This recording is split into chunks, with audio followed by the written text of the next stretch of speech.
Assalamualaikum warahmatullahi wabarakatuh. Alhamdulillahirrahmanirrahim. Wa bihi nasta'in ala umuri dunya waddin. Wassalatu wassalamu ala asrofil anbiya wal mursalin wa ala alihi wa sahbihi ajma'in. Asyhadu an la ilaha illallah wa asyhadu anna Muhammadan abduhu wa rasuluh sallallahu alaihi wasallam la nabiyya ba'da. Yang sama-sama kita hormati Bapak Dekan Fakultas Tarbiyah dan Keguruan, Bapak Wakil Dekan, Ibu Kabak dan Kasubag, Bapak dan Ibu dosen, Ketua dan Sekretaris Prodi, Bapak dan Ibu pendidik di lingkungan Fakultas Tarbiyah dan Keguruan. Puji syukur dan Allah Subhanahu wa taala, salawat dan salam kepada junjungan kita Nabi besar Muhammad sallallahu alaihi wasallam. Baik Bapak dan Ibu, mengawali kegiatan mengaji kita pada hari ini, mari kita sama-sama dengarkan tilawatul Quran yang akan dibacakan oleh ananda kita Nofwi Rahmadani, akan membacakan surat Al-Baqarah ayat 109 sampai 112.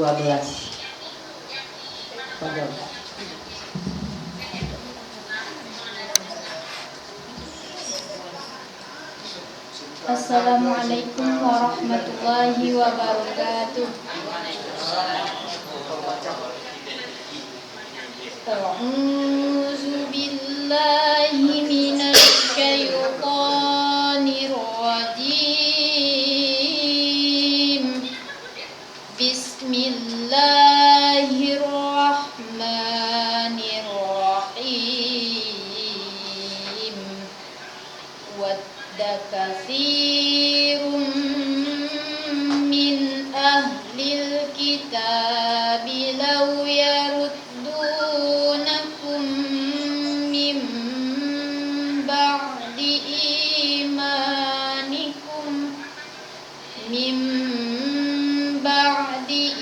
imanikum kuffaran hasadan min indi anfusihim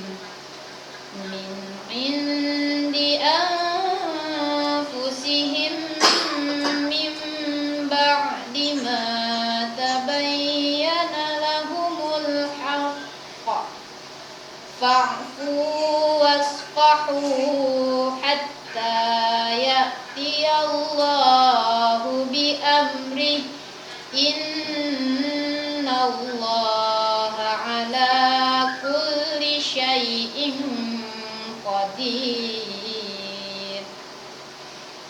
Wa aqimus salata wa atuz zakah wa ma tuqaddimu li anfusikum min khairin tajiduhu indallah innallaha bima ta'maluna basir. Wa qalu lan yadkhulal jannata illa man kana hudan aw nasara tilka amaniyuhum qul hatu burhanakum in kuntum shadiqin. Bala man aslama wajhahu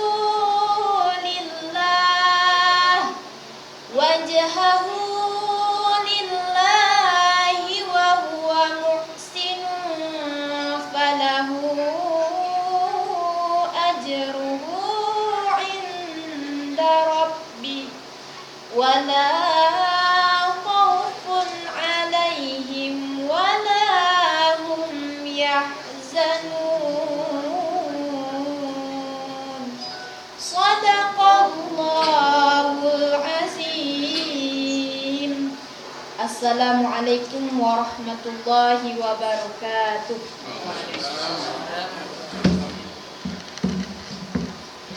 Alhamdulillahirrahmanirrahim. Sadaqallahul azim wa sadaqa rasuluna karim wa nahnu insyaallah minasyakirin wa syahidin. Syukran jazilan kepada anak kita. Mudah-mudahan dengan pembacaan tilawah Al-Quran tadi menenangkan dan menyejukkan hati kita, dan insyaallah cara kegiatan mengaji kita berjalan dari awal sampai akhir dengan lancar insyaallah. Baik Bapak Ibu, karena ini adalah acara perdana untuk kegiatan ngaji kita minta sedikit hantaran dari Bapak Dekan. Pada Bapak kita persilakan.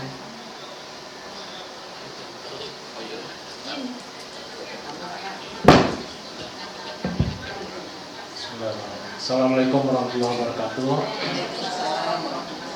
Bismillah, alhamdulillah, wassalatu wassalamu ala rasulillah. Allahumma sholli ala sayyidina Muhammad wa ba'd.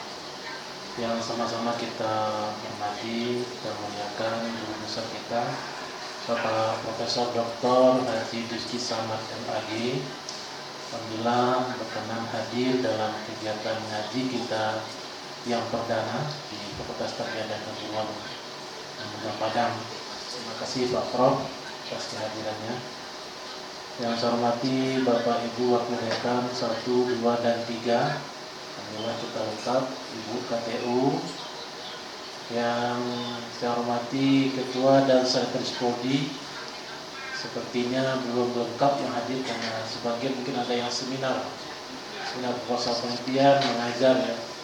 Mudah-mudahan nanti bisa hadir setelah kegiatan yang lain bisa diselesaikan. Ibu dan Bapak Kasuba di Fakultas Tarbiyah serta Bapak Ibu tenaga kependidikan yang bekerja di Fakultas Tarbiyah yang kita cintai. Pertama kita bersyukur pada Allah Subhanahu wa taala pada siang ini kita memulai kegiatan ngaji. Ini salah satu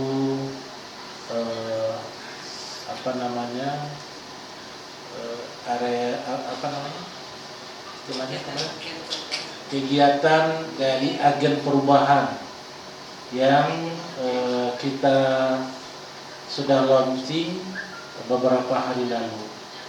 Ada 6 agen perubahan yang sudah kita sosialisasikan. Salah satunya adalah ngaji. Ngaji itu adalah mulai ajaran Islam. Ya. Mulai itu mengulek, bukan mulai bahasa Jawa ya. Mengulek itu mengunyah-ngunyah ajaran Islam. Nah, dalam bahasa yang mungkin maknanya itu majazi ya. Artinya kita lebih mendalami lagi ajaran Islam. Berarti dia mengulang-ulang kaji. Bapak Ibu, kita Fakultas Tarbiyah melalui SK Bapak Dirjen ditetapkan sebagai piloting untuk pembangunan zona integritas. Ini menjadi komitmen kita bersama untuk mewujudkannya. Zona integritas itu apa? Zona integritas itu adalah sebuah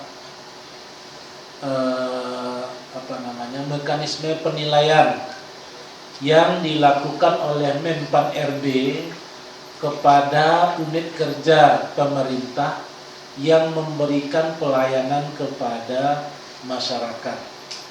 Ya, kriteria yang didapatkan itu WBK, wilayah bebas korupsi, dan setelahnya itu meningkat WBBM, wilayah birokrasi bersih melayani. Nah, untuk mendapatkan itu mesti ada komitmen dari semua elemen yang ada di unit kerja itu untuk memberikan pelayanan yang pasti, terbaik, cepat, transparan, akuntabel, mudah diakses oleh masyarakat yang dilayani. Nah, kita masyarakat yang kita layani itu adalah mahasiswa, alumni, dan masyarakat tertentu yang beberapa orang tertentu yang membutuhkan sesuatu dari kita. Tapi core kita itu adalah memberikan pelayanan kepada mahasiswa.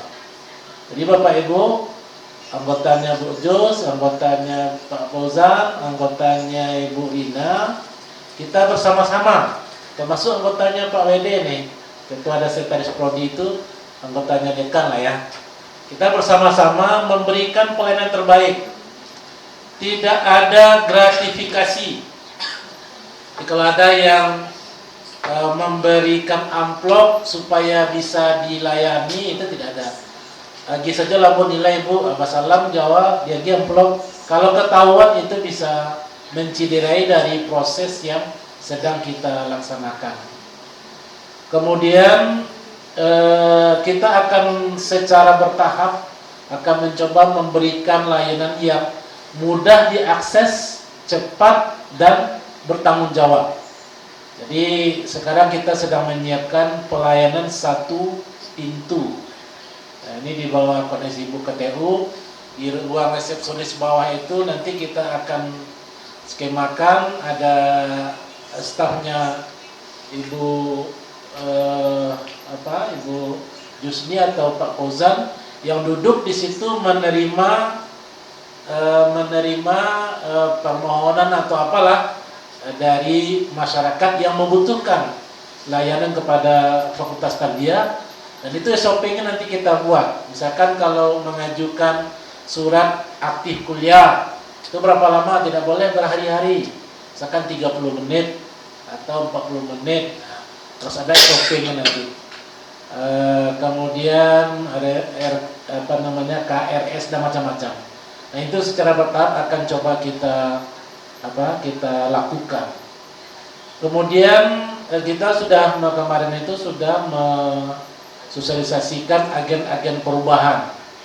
Kalau Ibu WD2, beliau ditetapkan sebagai agen perubahan dengan program ngaji. Ngaji itu mulai ajaran Islam. Itu setiap Rabu ya? 2 kali seminggu. Sekali 2 minggu ya. Sekali 2 minggu mulai itu waktunya Rabu. Kemudian ada Adelia, programnya saya tidak hafal semua ya. Tapi insya Allah dalam waktu dekat nanti akan dibuat Bu ya, bannernya. Nanti Bapak Ibu bisa mengakses, dan terutama tentu kita berikan kepada mahasiswa kita. Nah, kemudian dalam apel pagi juga sudah kita sosialisasikan 5 budaya kerja Kementerian Agama. Setelah ini nanti rekamannya di posting di website Ibu KTU. 5 budaya kerja Kementerian Agama itu harus menjadi dalam setiap pertemuan itu harus disosialisasikan, kita baca, dan itu mesti menjadi budaya. Pertama, integritas, ya, integritas itu keselarasan antara otak, hati kita dan ucapan kita. Masuk di buku belakang. Masuk sama di buku di belakang. Ya, jangan di depan, yo di belakang, ini jadi provokator. Nah, itu tidak terjadi lagi di kita, insya Allah. Kemudian profesionalitas. Profesionalitas itu datang kita pagi, selama tidak ada kebutuhan yang mendesak, ya kita kerja sesuai dengan tusi kita. Tidak ada lagi absen pagi, pulang nanti ambil absen sore, ada lagi. Jadi kita profesional, yang pendek bekerja sesuai dengan tugas-tugas kedinasan hariannya. Kemudian yang dosen juga bekerja, ada yang penelitian, ada yang mengajar, ada yang pengabdian masyarakat.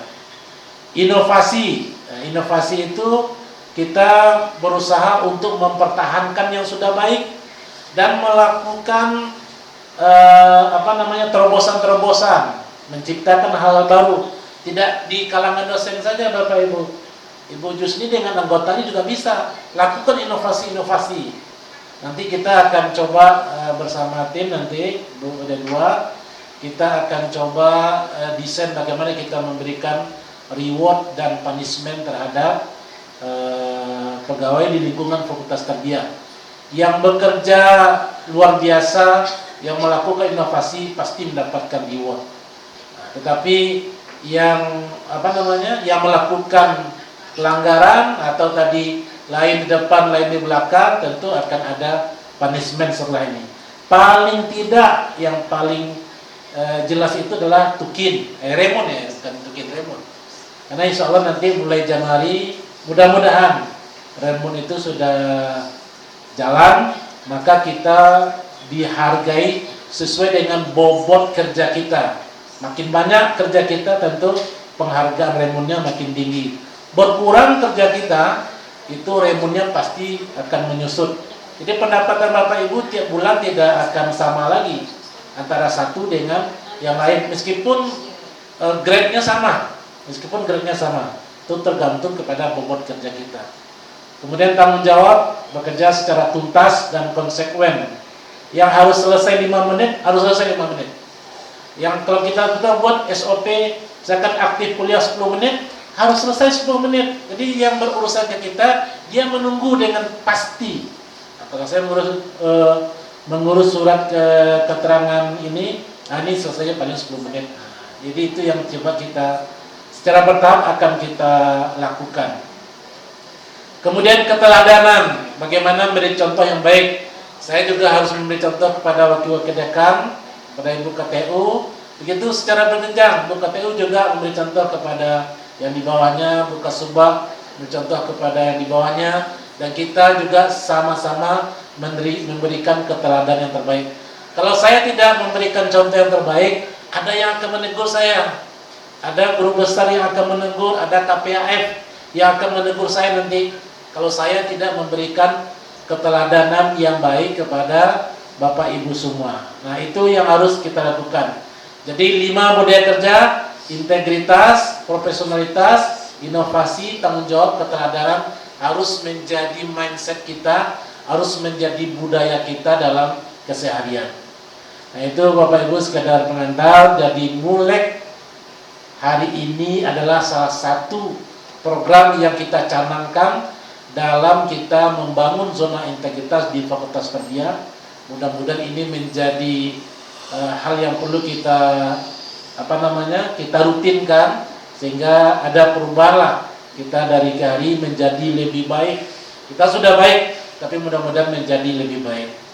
Terakhir kami minta kepada Pak Prof Haji Duski Samad untuk memberikan nasihat atau mengingat-ingatkan kita, karena manusia ini tidak luput dari kesalahan dan lupa. Mudah-mudahan masih ada orang tua kita yang mengingatkan kita kembali ke jalur on the track ya.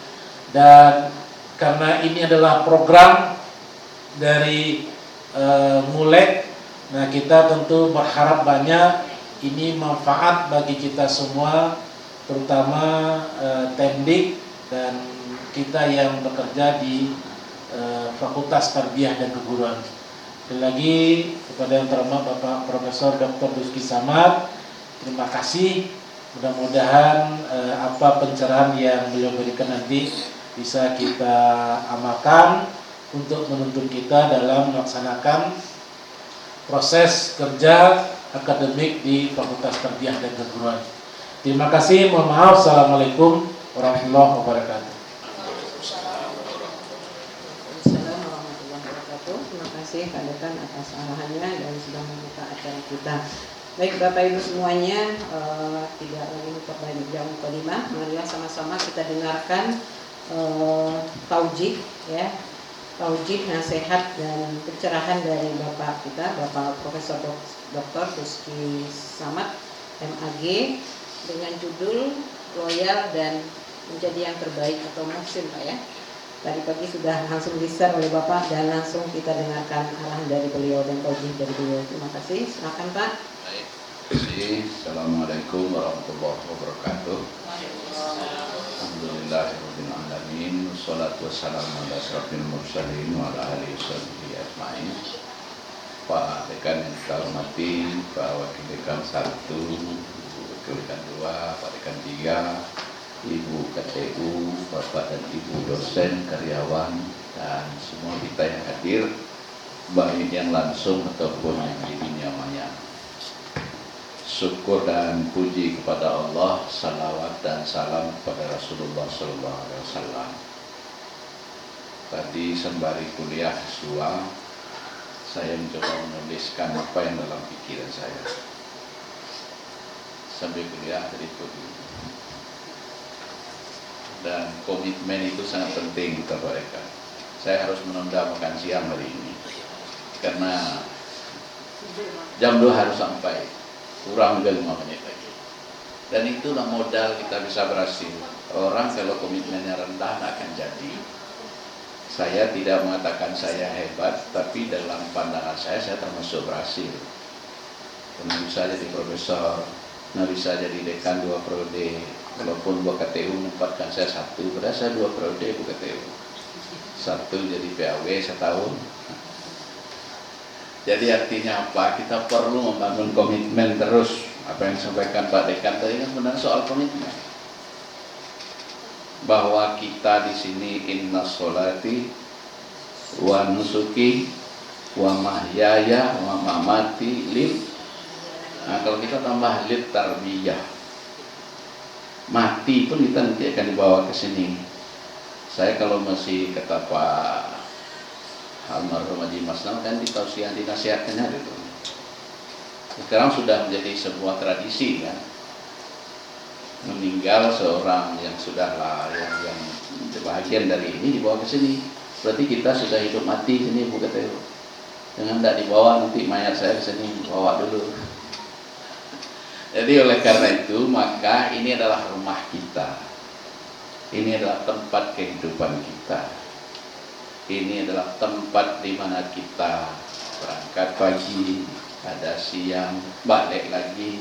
Bahkan dalam tidur pun kalau saya jadi mimpi bagi saya terbiasa. Karena memang saya suka bicara sedang tidur Bu. Nah itu selesai itu. Tidak pula menggigau, tapi sudah bakat dari lahir. Apa yang kita diskusikan siang itu pasti kita bicarakan. Itu awalnya komitmen. Kalau komitmen tinggi selesai saja. Saya mencoba memahami karena mulek judulnya kata Ibu Ibu hari. Surat Al-Baqarah mulai 109 sampai 112. Pak YouTuber kita semua namanya. Pak Abdillah dilihat nanti Pak lihat tafsirnya. Belajar sama Pak YouTuber hebat ya yang kata Ibu Jusni YouTuber ya. Bahwa surat ini pas dengan kondisi, dengan tuntutan, dengan realita yang ada. Jauh sebelum kita modern ini, mungkin era 1.0 dulu itu kan. Zaman Nabi itu mungkin era 0.0. Sekarang sudah era menuju 1.5.0. Bahwa kondisi sosial itu selalu mengalami pergantian. Dalam kajian sejarah berulang katanya.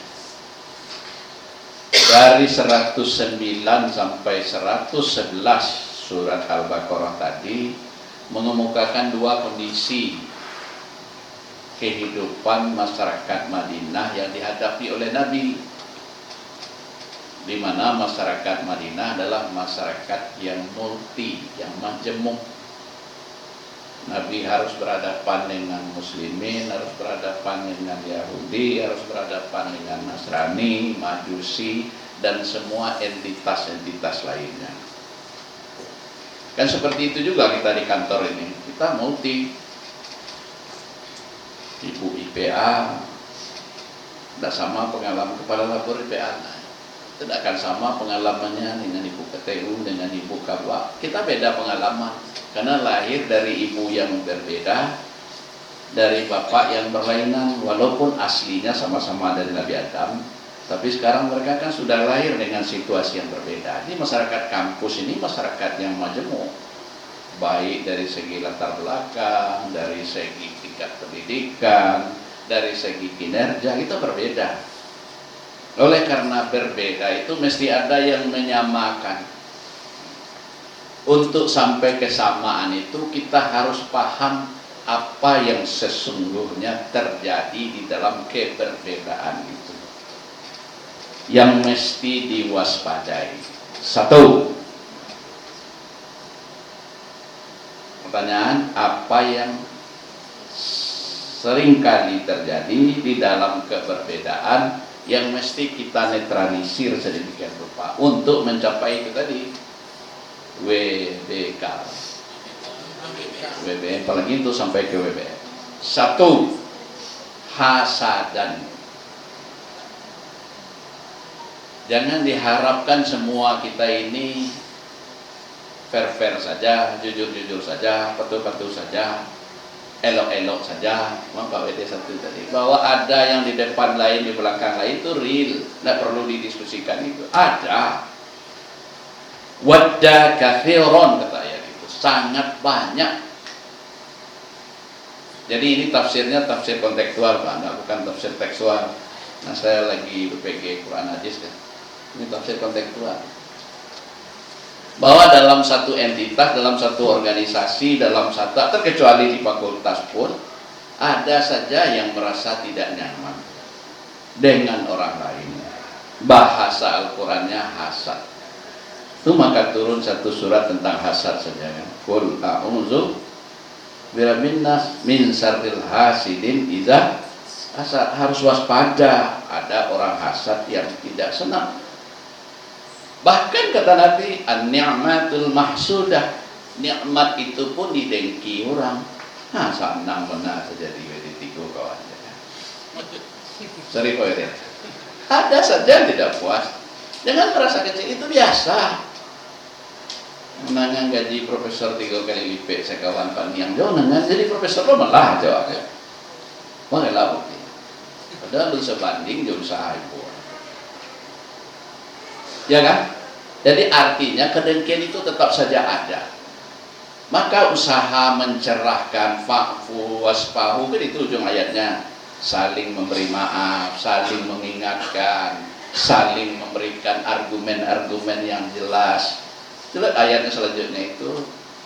Padahal itu hanya amaniyun. Amani itu bukan ibu rektor ini. Amani itu artinya kadang hanya khayal, kadang hanya dugaan, kadang hanya persepsi, kadang hanya WA. Saya selaku ketua senat dengan Pak Sekretaris menyelesaikan itu tadi Pak. Mencoba menelusuri apa sebenarnya yang terjadi. Tidak ada yang berarti. Heboh betul pindah. Rupanya soal komunikasi saja. Soal amaniyun saja, hanya soal-soal yang terkait dengan praduga, soal persepsi, soal komunikasi, dan soal-soal lainnya. Satu, jadi kita akan berhadapan dengan pikiran-pikiran yang tidak lurus, alias pikiran kepribadian ganda namanya. Pikiran menyimpang ada saja, apalagi kalau sudah jadi pimpinan. Kalau sudah jadi pimpinan 10 orang, kalau buya saya dulu di waktu pesantren, kalau ada orang 10 anak buah kita, 4 orang saja sepenuhnya loyal sama kita, udah menang kita. Sebab dia ada kalau 10 itu 3 lawan, 3 lagi antara iya dan tidak, 4 orang mesti kita menangkan. Jadi jangan nak buah buka TU berapa? Sepertiga ada yang tidak nyaman dengan kita, itu biasa itu. Harus dihadapi. Kena takut jangan mundur. Pasti itu teori sosial yang paling sederhananya. 30% dalam satu komunitas itu ada yang hasad terhadap pimpinannya. Maka kita tidak perlu sebut pula sama dia, sudah aku masuk TP ini, dia masuk kelompok ini, dia masuk kelompok ini. Yang perlu kita harus menang. Kalau sekarang menang itu ukurannya 50+1.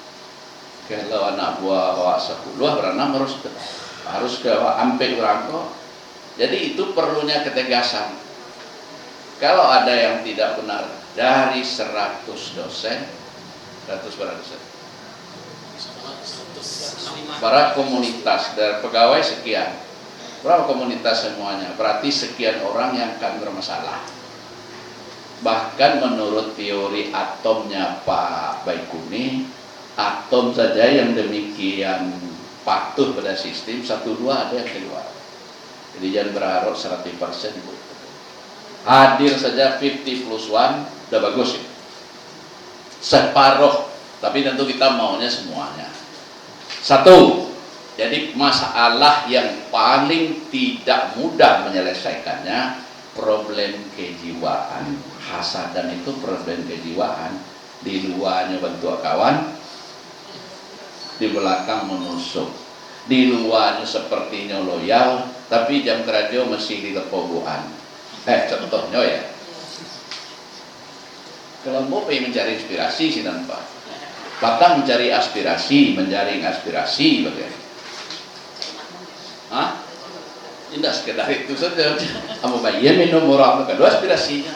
Jadi yang dibilang proses duduk sini itu duduknya kan sesaat-sesaat ada kepentingan tertentu, kadang mencari inspirasi. Kalau maka mengkonfirmasi. Ya salah. Tapi kalau berlama-lama itu kan dialog kalau datang tim tadinya Pak Tibo Sikun duduk.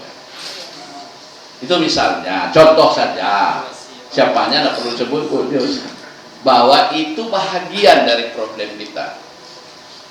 Satu, kelompok yang orang atau personal yang memang sudah diciptakan Tuhan untuk kompetitor, lawan tanding. Tuhan menciptakan iblis, menciptakan setan agar ada lawan tanding melekat. So di diri kita juga ada itu, ada nafsu rabbani, ada nafsu maliki, ada nafsu saitani, ada nafsu diri sendiri. Menang dia, kompetisi dia. Bagaimana memberikan energi lebih kepada mereka, kalah setan. Kedua, di dalam surat yang sama juga disebut laisatil yahudu 'alan nasara. Kata laisa. Sejak lama antar kelompok ini, antar orang ini suka saling meniadakan orang lain. Jadi orang bangga dengan dirinya, orang bangga dengan kelompoknya. Kullu hizbin bima ladaihim farihun. Itu biasa itu Pak. Setiap orang bangga dengan kelompoknya.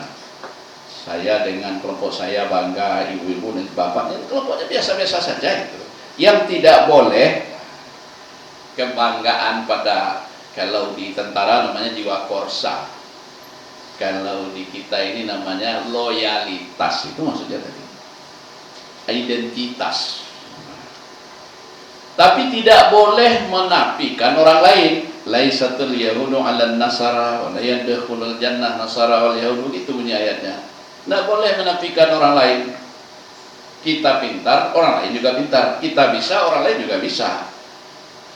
Namanya klaim kebenaran.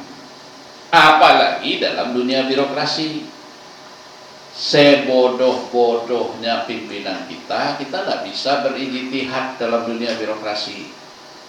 Tahu bujus berijtihad? Mengambil kesimpulan sendiri tidak bisa. Kita berjenjang, di atas kasubah ada kabah, di atas kabah ada ke atasnya. Tidak boleh ada ijtihad.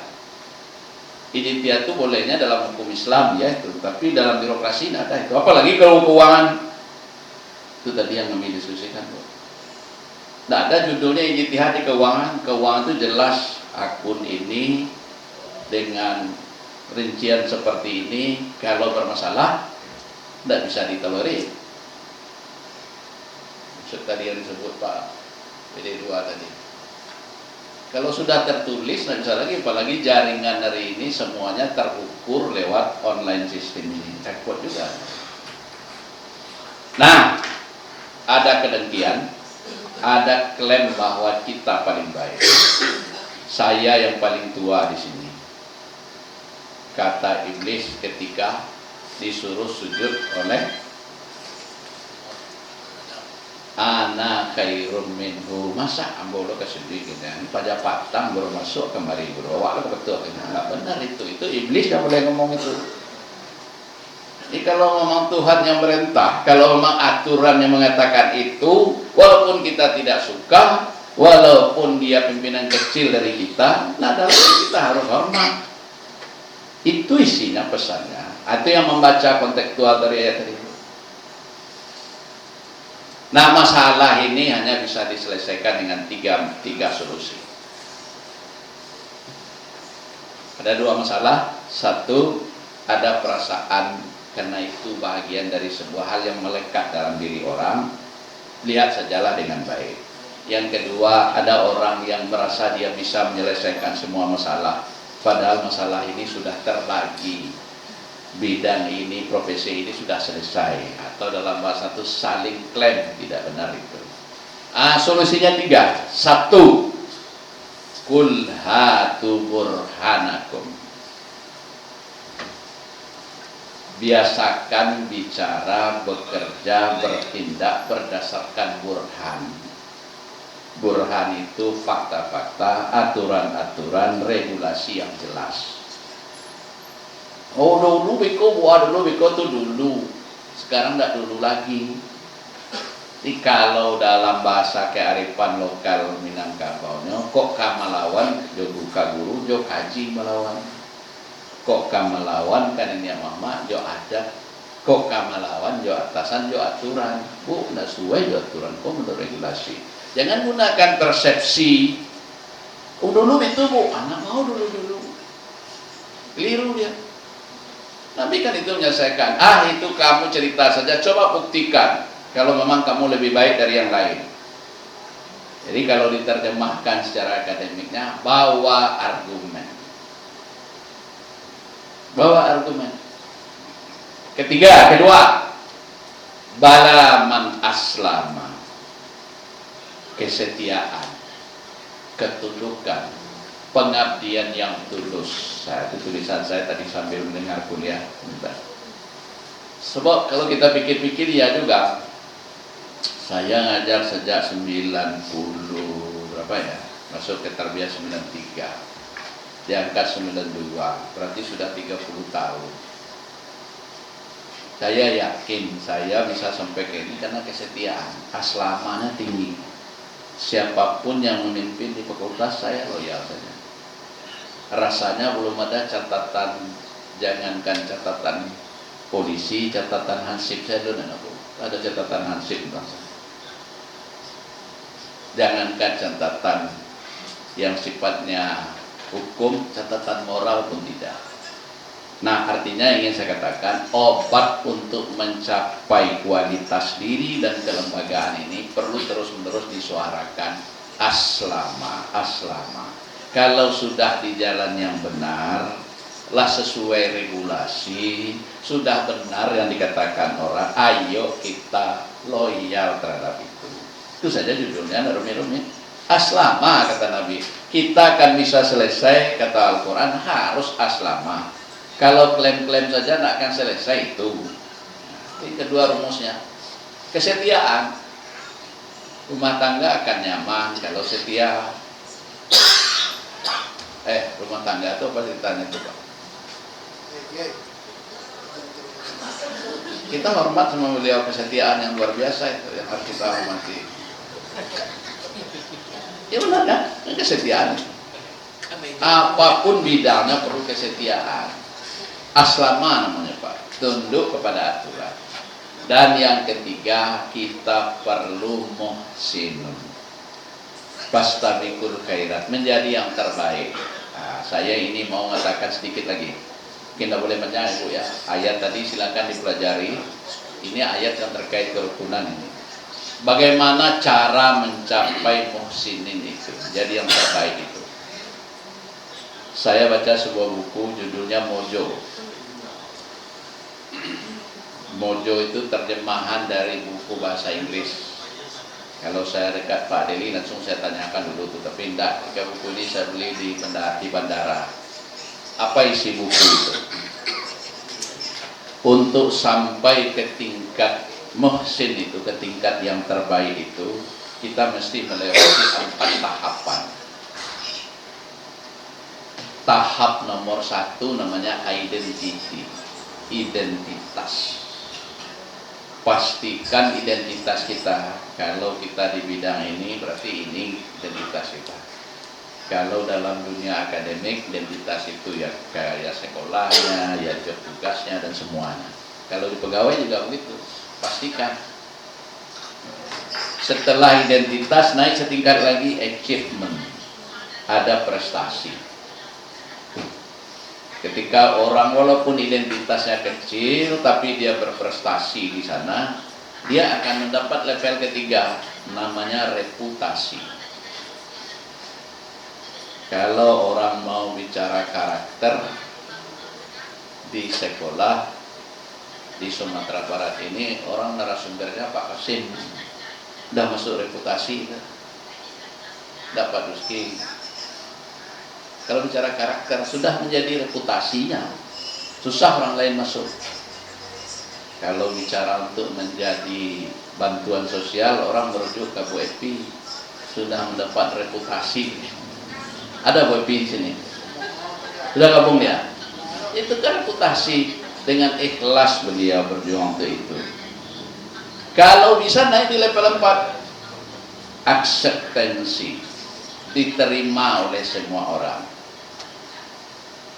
Kalau kamu meloi itu mau harus bicara kalau untuk perusahaan kayak PTU itu akseptansi, sudah punya merek dagang. Jadi mungkin kalau dibicara bisa panjang, karena kajian ibu ini ngulek katanya, ngulek, kan kulek-kulek saja. Ada dulu ada apa kulek-kulek saja. Kalau sekedar kulek-kulek saja boleh cukup, supaya itu boleh panjang. Nah, kita simpulkan. Saya biasa ngaji pakai itu, disimpulkan. Surat Al-Baqarah mulai 109 sampai 112.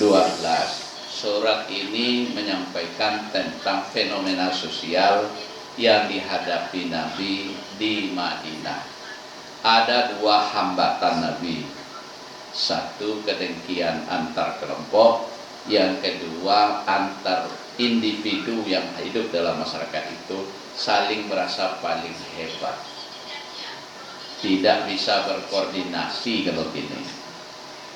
Nah, oleh karena itu Allah memberikan solusi. Ada 3 cara agar konflik sosial, agar masalah-masalah nan suka heboh, nan ndak jalan duduk tagaknya lah heboh saya bisa diminimalisir. Ada 3 solusi. Solusi nomor 1, perbanyak argumen, jelaskan alur kerja, burhanakum, sering sosialisasikan pada kami. Kadang ada tidak tahu, maka tidak salah selalu tawasobil haq, tawasobil marhamah. Edukasi itu pintu nomor 1.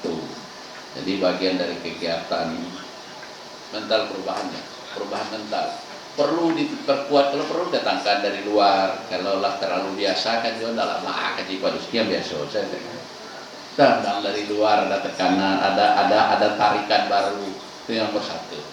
Yang kedua, seringlah mengajak orang untuk menghargai bahwa kita ini adalah kita. Kesetiaan, keaslamaan kita itu modal untuk sukses. Kalau lah separuh hati kerja, kalau tidak dalam hati itu susah sukses. Tapi kalau hati sepenuhnya, kita nyaman-nyaman saja. Apapun kata orang, ya sudah, kecintaan di sini.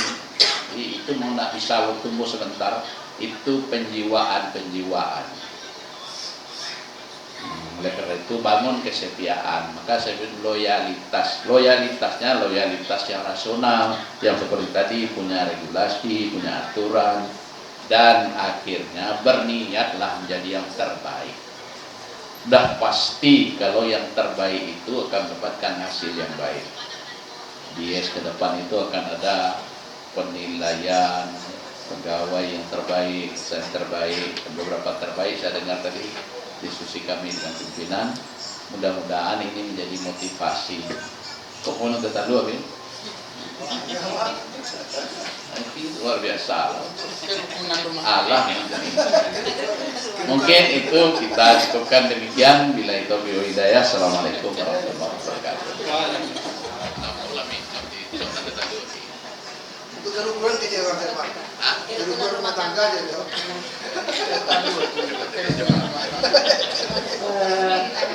Assalamualaikum warahmatullahi wabarakatuh. Terima kasih banyak Pak Prof atas pencerahannya, singkat tapi sangat mengena Pak.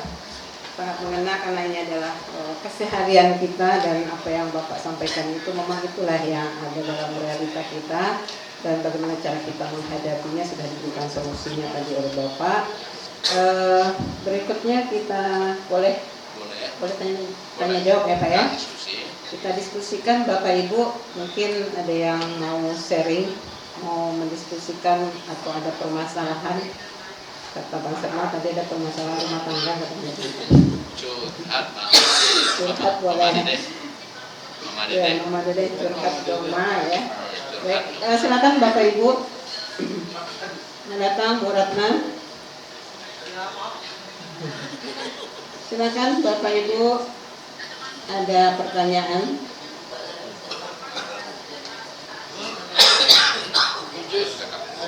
Yang Ibu Jus tadi pagi. Oh, jadi sudah ada pertanyaan tadi dulu ya, Pak Wede. Silakan Bu Jus.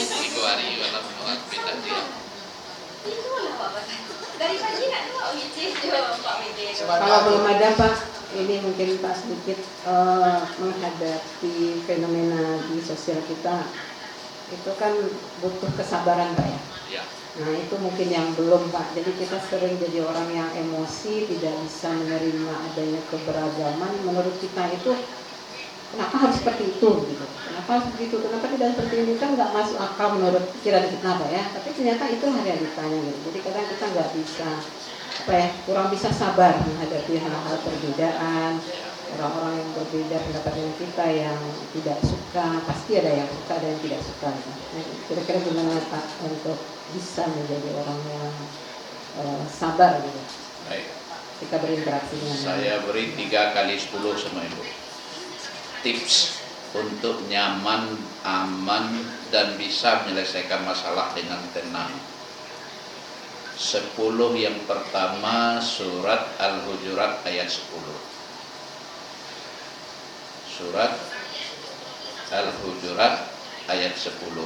Innamal mu'minuna ikhwatun fa aslihu baina akhawaikum. Kata islah. Nah, itu yang dikerjakan Bu Epi. Persaudaraan itu mesti diupdate. Cara mengupdate-nya sakit, dilihat, mati, dijanguk, barale, didatangi, lahir, nak dilihat, itu updating ukhuwah.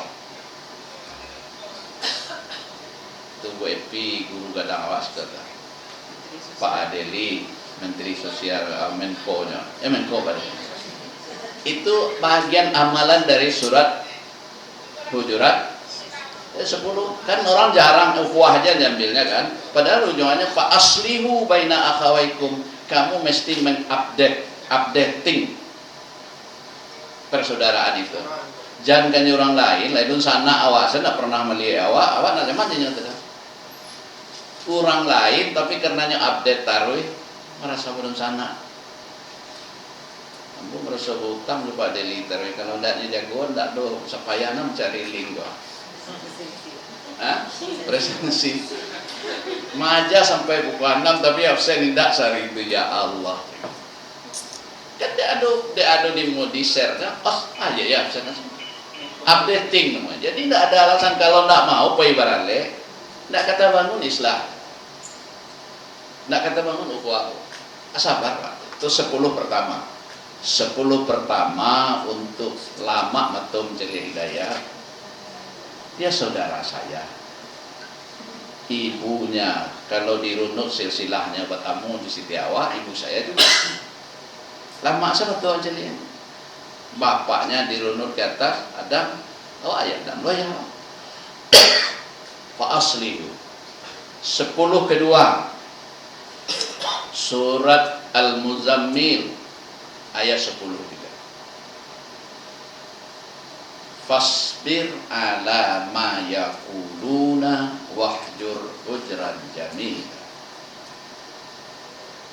Kalau kamu bertemu dengan orang yang kamu tidak senang dengan katanya, sabari saja apa yang dikatakannya. Tapi tidak hanya itu, wahjur, hijrah darinya secara indah. Itu enaknya. Tak suko aja kawan ni meluyu na baru dia jadi perbiaman. Awak dah kek jujurnya tu pasti kan. Awak tak suka dengan orang, tak suka ya sudah. Mau begitu saja, mau amalkan ayat itu. Tak suka je orang ya sudah, tak tamu saja. Akhirnya nanti terbangun lagi. Ketidaksukaan kalau selalu bertemu itu akan memuncak terus. Itu Itu tip Al-Quran. Cara Al-Quran mengajari kita agar jangan putus silaturahim. Soal sahabat silaturahim tu. Mulai dia dua kerana sakit kepala dia nyamuk. Bukan pernah dia dua. Ya kan? Sebentar. Jadi ibu amalkan saja nanti surat Al-Muzammil ayat 10. Sabari, ya sudahlah, nya nak mengerti. Kemudian kalau juga tidak bisa disabari, bikin saja jarak dengan cara-cara yang elegan. Tak perlu disabui kurang si anu jalan selesai dan kau susu jadi ada ini dan habis. 10 ketiga surat Al-Kahfi ayat 10. Rabbana hablana min ladunka rahmatan wa hayyi lana min amrina rasada. Itu kajian tasawuf, kajian akar mah di sekolahnya. Ditunggu di rumah saya mau ngaji. Laduni, doakan mereka. Kalau ada orang tidak senang dengan kita, bukan dilawan, didoakan ini. Min ladunka ya Allah. Aduh, kena resep itu tadi. Dan itu, jadi kalau awak nak suka jauh orang, jangan dilawan, didoakan. Tapi mau tu nak mudah, itu perlu beraja awak hidayat tu ilmunya. Kapas serman beraja. Laduni, solusi ketiga laduni. Itu doa tadi, Rabbana hablana min ladunka rahmatan wa hayyi lana min amrina rasada. Ya Allah, berikan solusi cerdas terhadap masalah yang saya hadapi ini. Kamu nak suku nyo tapi nyo di RD 2 semua terpelu.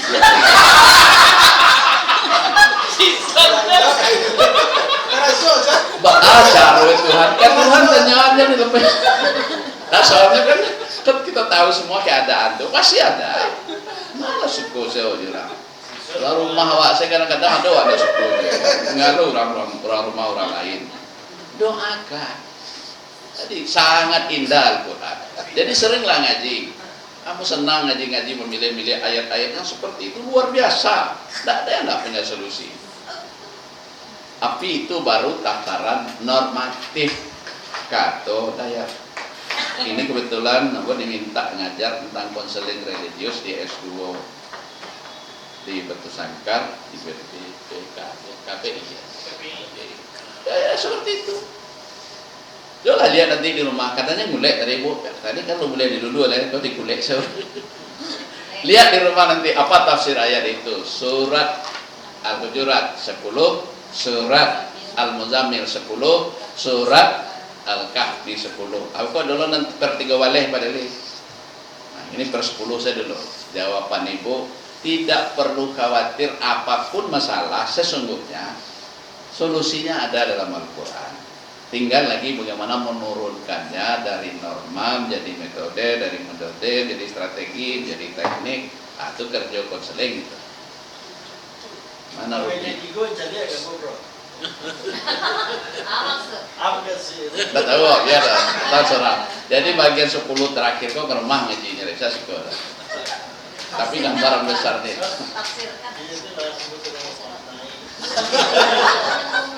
Nah, cerita satu, paham ada kondisi fenomena sosial, itu tip kehidupan kini. Kalau ndak seperti itu, repot.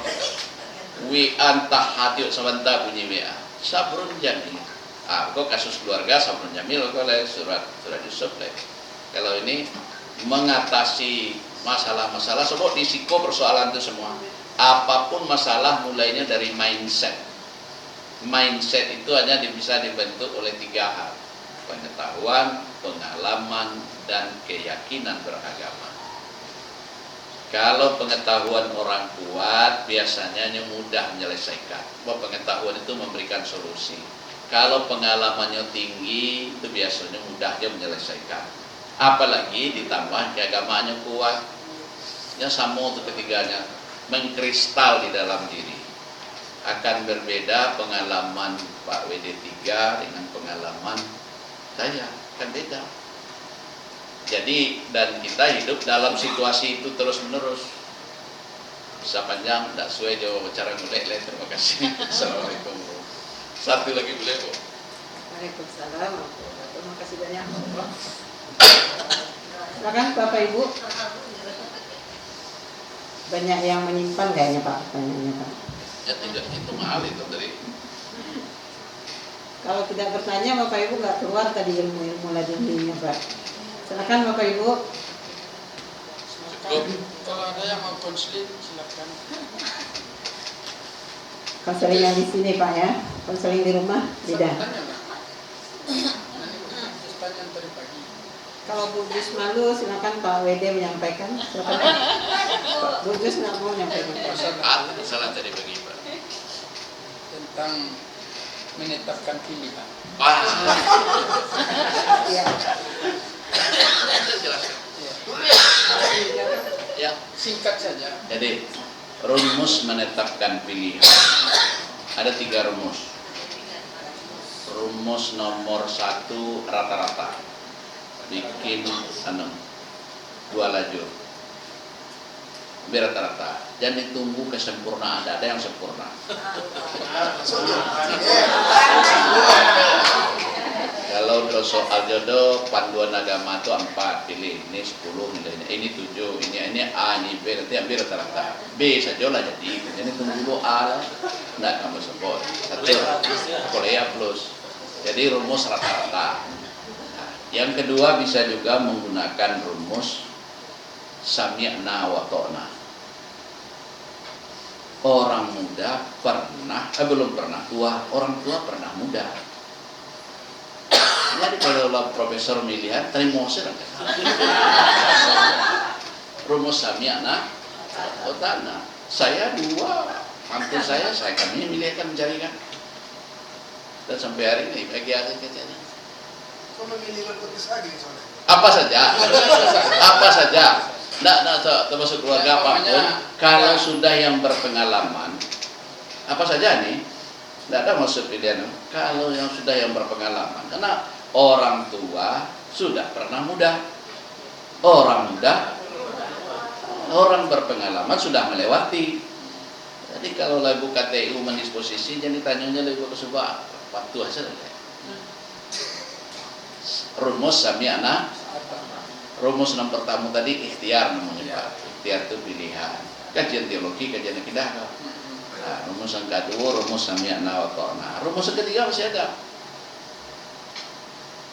Tanya ke langit. Itu kan Ibu Jus tadi pagi. Iya. Pasar katanya coknya lama di pasar. Iya. Memilih itu susah. Iya. Jangan tanya ke bumi saja. Tujuh. Nah benar itu, tak salah itu. Tidak salah itu.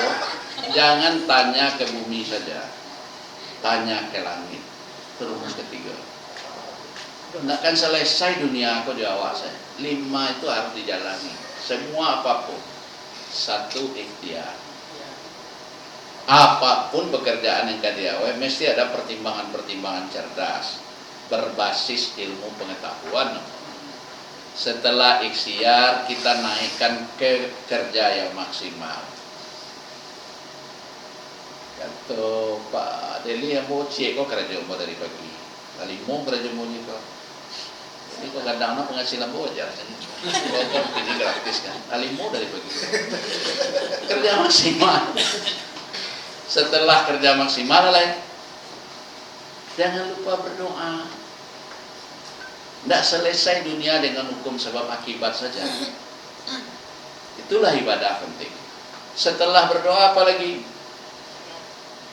Ada tawakal. Tidak selesai dunia kojo etong-etongan matematik saja sebenarnya. Itulah pentingnya salat tahajud malam itu. Itulah pentingnya kita berdoa, salat tuh diiringi dengan zikir dulu. Walaupun dulu nanti zikir, tapi bagi saya itu sebagai sebuah kebutuhan.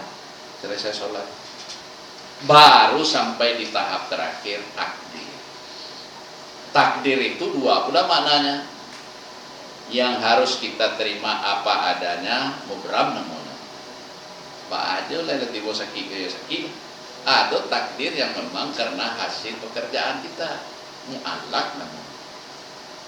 selalu bahkan setiap akan mereka siapa namanya dia nanti ke kompre itu pertanyaan kunci. Itu yang membentengi, yang membedakan mestinya orang dari kulit kerja di UIN itu ada pilihan-pilihan cerdas berbasis ilmu pengetahuan, ada usaha maksimal 7,5 jam sehari itu ada produk, ada doa. Tidak mungkin bu, tanggung jawab bu D2, tidak sholat mereka apa? Tanggung jawab bu tuh, bu lah menyampaikan, ketemu dekan dulu, tanggung jawab bu D2 pada dekan itu. Kalau ada yang tidak sholat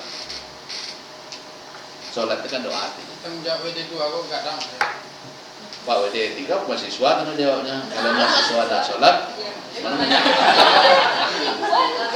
katanya WD3. Baru tawakal. Tawakal itu kajiannya kajian konsepsional, tidak sekedar tidak pasrah. Beda tawakal dengan pasrah beda. Tawakal itu artinya melibatkan Allah dalam semua urusan.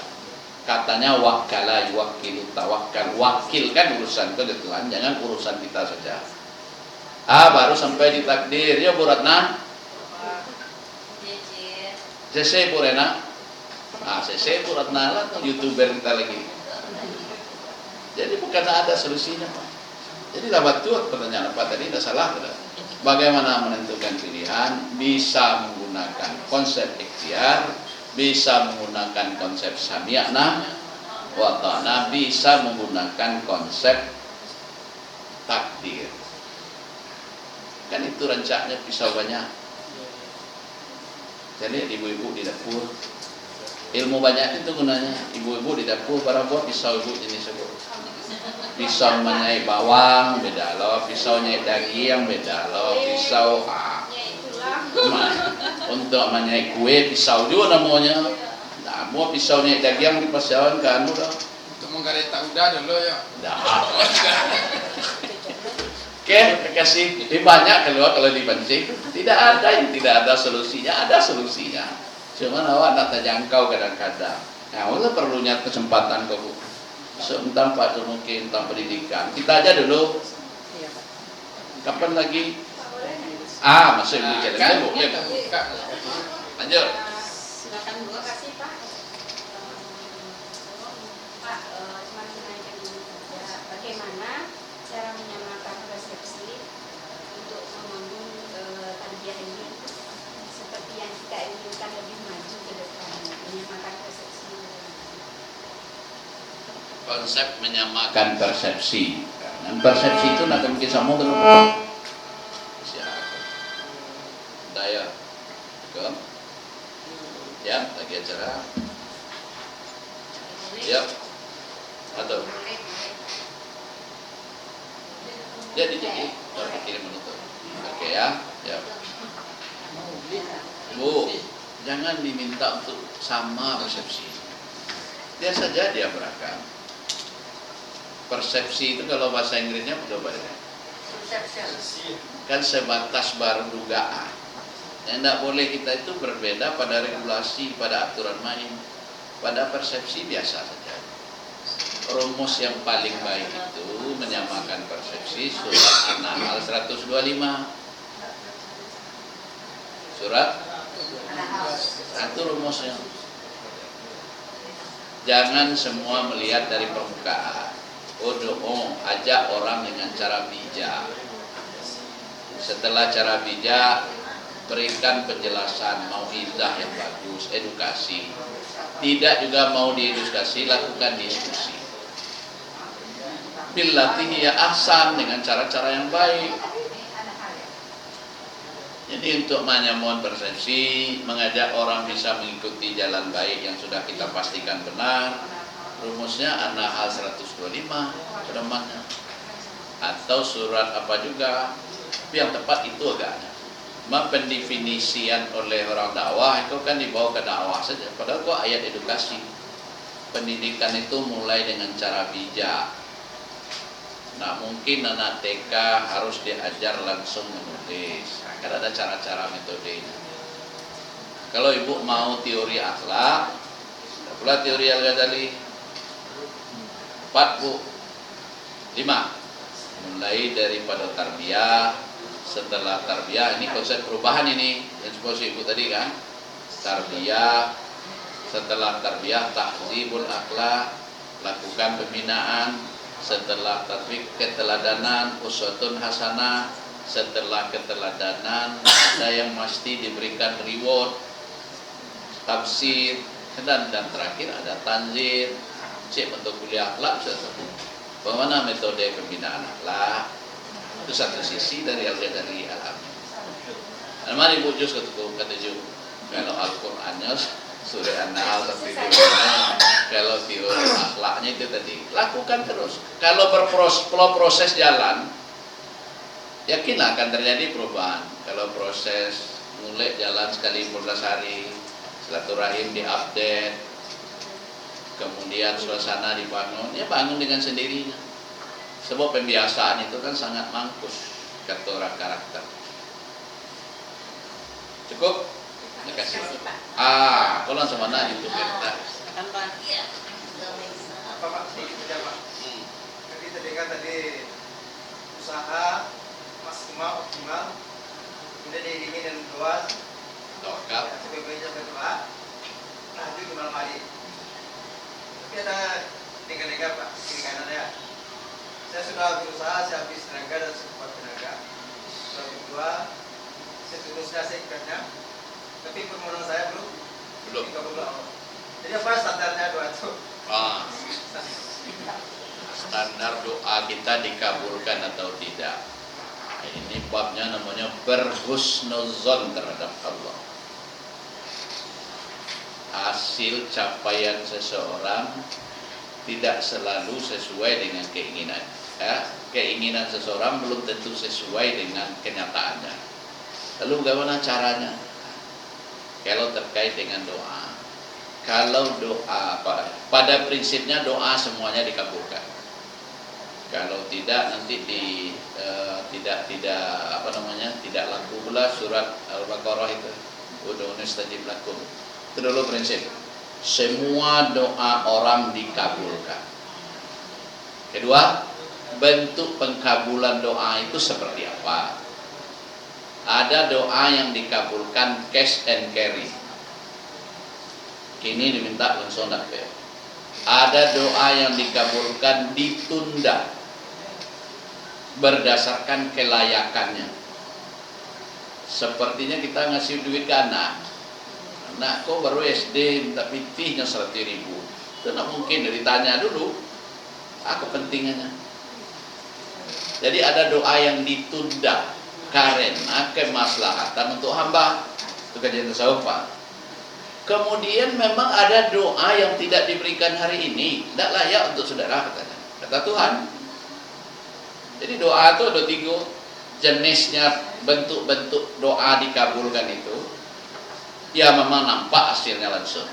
Ya memang harus ditunda, diberikan dengan cara lain. Ambo sering ngatakan kalau dalam ceramah di masyarakat, saya yakin doa saya banyak makbul. Misalnya, mungkin awak gagal di situ, tapi pada sisi lain kan dia gede Tuhan. Kepeng jumlahnya terbatas. Awak mau berzaki kau bertambah tarwih, tapi ternyata uang keluar kan seketek lah karena awak sehat tarwih. Apa gunanya uang banyak tapi sehat sakit? Jadi namanya berhusnuzan terhadap Tuhan Pak. Dalam kajian doa Pak baca buku doanya Ibnu Taimiyah, 3 itu paling tidak. Itulah Ibnu Taimiyah Tuhan. Dan itu pemahamannya. Doa yang makbul dalam artian tampak, doa yang makbul dalam artian tertunda atau dialihkan ke yang lain. Doa yang makbul memang tidak diberi Tuhan, karena kalau itu diberi Tuhan menyakitkan kita. Ambo rencana mau pindah ke Jakarta, rupanya tidak izin Tuhan. Harus sesuatu yang tidak masuk akal terjadi, padahal komitmennya sudah sangat tegas. Misalnya harinya saya tarik ke dalam, ini pilihan Tuhan, harus tetap ibadah.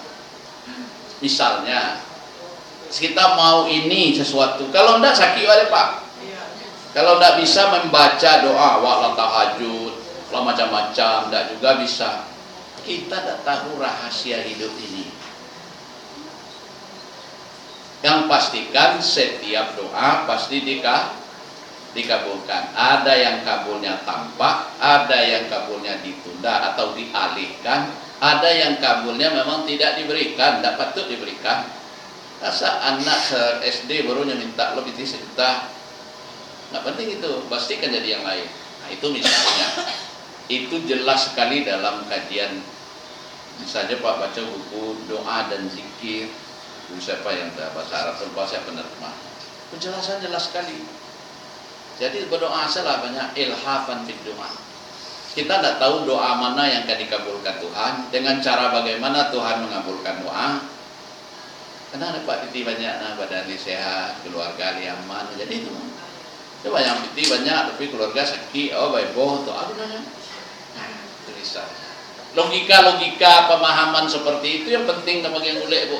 Itu kan alam-alam pikiran namanya. Nah, itu pentingnya diskusi-diskusi agama itu. Kalau enggak, Pak, alhamdulillah panjang saja. Sisi siapa? Alhamdulillah. Doktor alhamdulillah. Alhamdulillah.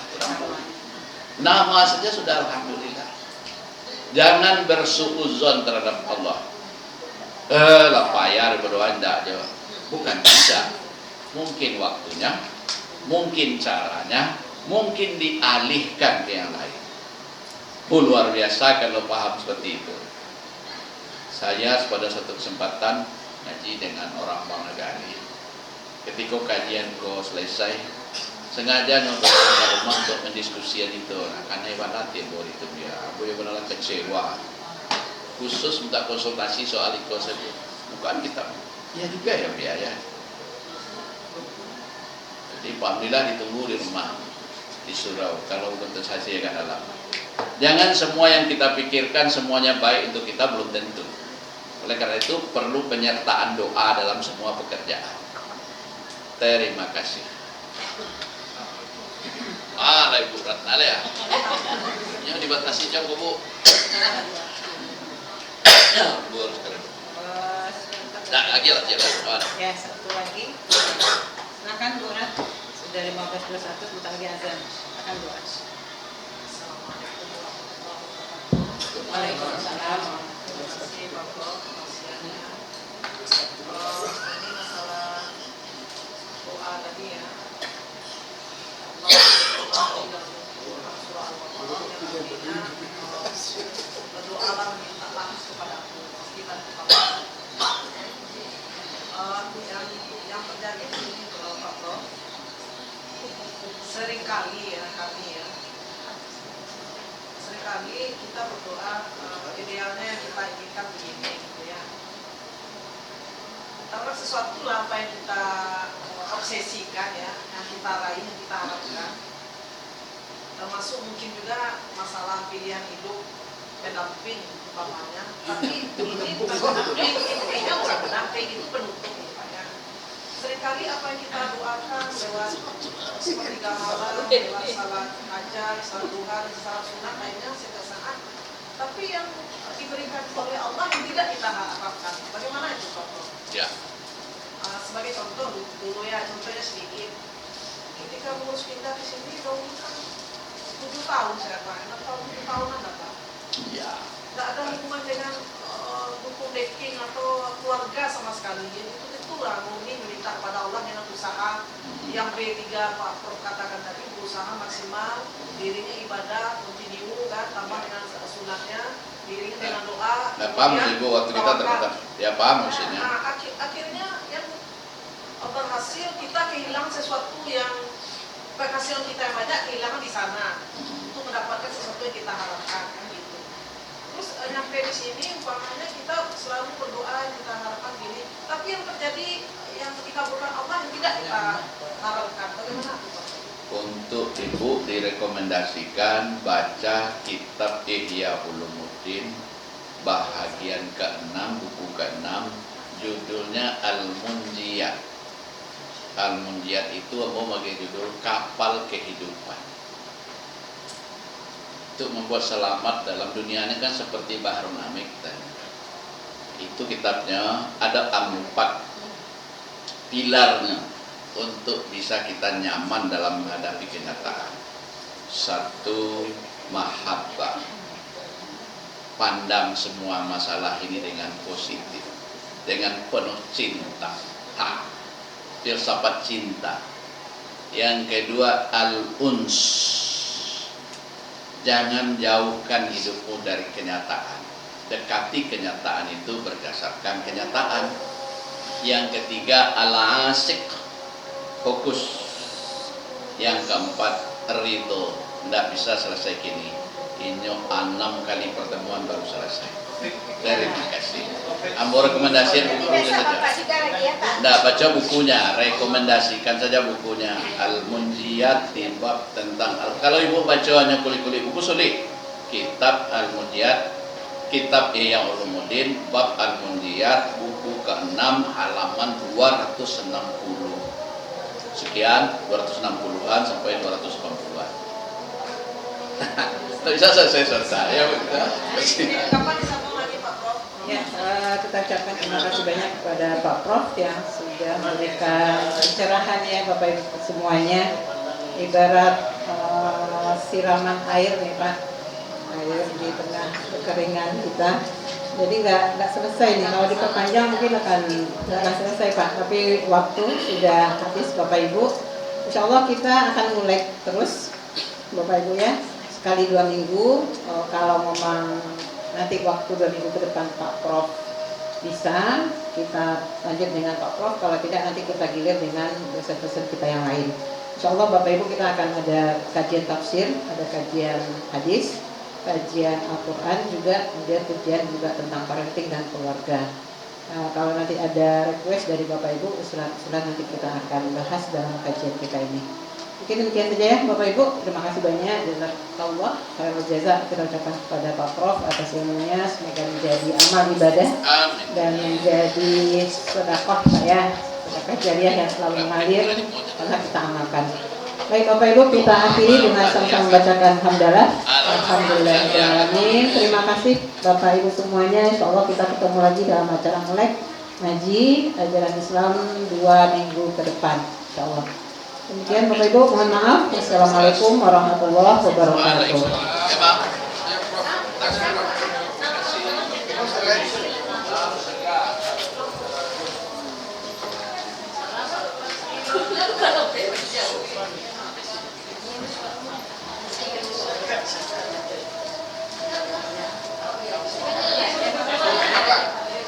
Cek dulu